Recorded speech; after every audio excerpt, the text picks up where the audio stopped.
Qytetarë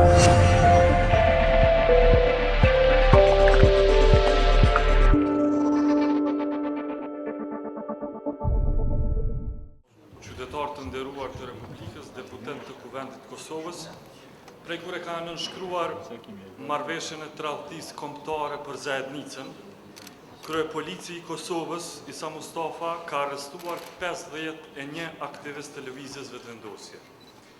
Shumica prej tyre janë arrestuar kryesisht duke i bërë dy aktivitete, ose duke shkruar parulla kundër zajednicës, ose duke shpërndar fletushka që shpjegojnë dëmin e kësaj krijese të Beogradit.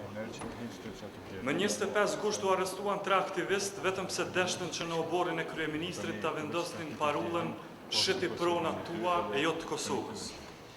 Prej atij momenti Isa Mustafa ka folur shumë me qindra herë për shenjtërinë e pronës tij private, por asnjëherë për vlerën e pronës shtetërore që ai po e shet.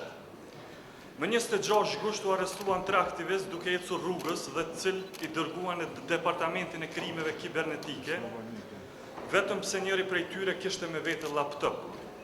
2 ditë pas u arrestuan 2 aktivist, njërin në Prishtinë e tjetrin në Istog. Kurse më 29 gusht 3 të tjerë u arrestuan po ashtu në Istog, vetëm pse po shkruanin parulla kundër zajednicës.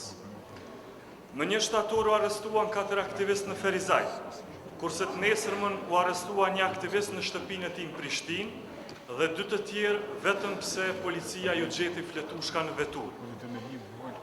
Më 4 shtator u arrestuan 4 aktivist në Vushtre duke shkruar parulla, kurse më 7 shtator u arrestuan 4 aktivist duke shpërndar fletushka përpara objektit të qeverisë të Ish Rilindja.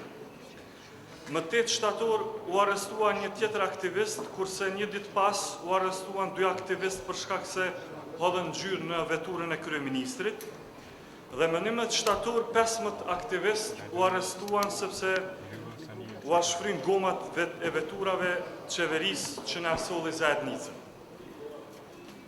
Prej 25 gushtit nuk pati veç arrestime, por edhe dhunë të pandalshme dhe ndërhyrje brutale me urdhra të qartë politik. Çka na tregon ky instrumentalizim i papar i policisë të Kosovës? Kjo tregon që qeveria e Kosovës e ka kuptuar shumë mirë se çka ka nënshkruar në Bruksel. Ajo e ka nënshkruar bosnjizimin e Kosovës, prandaj tash po fshihet pas policisë dhe po e përdor policinë e shtetit tonë për t'i mbrojtur vendimet e veta kundër Republikës. Isa Mustafa erdhi në pushtet duke thënë se për marrëveshjet me Serbinë duhet referendum gjithpopullor. Sot ai na sjell një marrëveshje që cungon shtetin tonë dhe i mobilizon të gjitha institucionet e sigurisë për të arrestuar opozitën.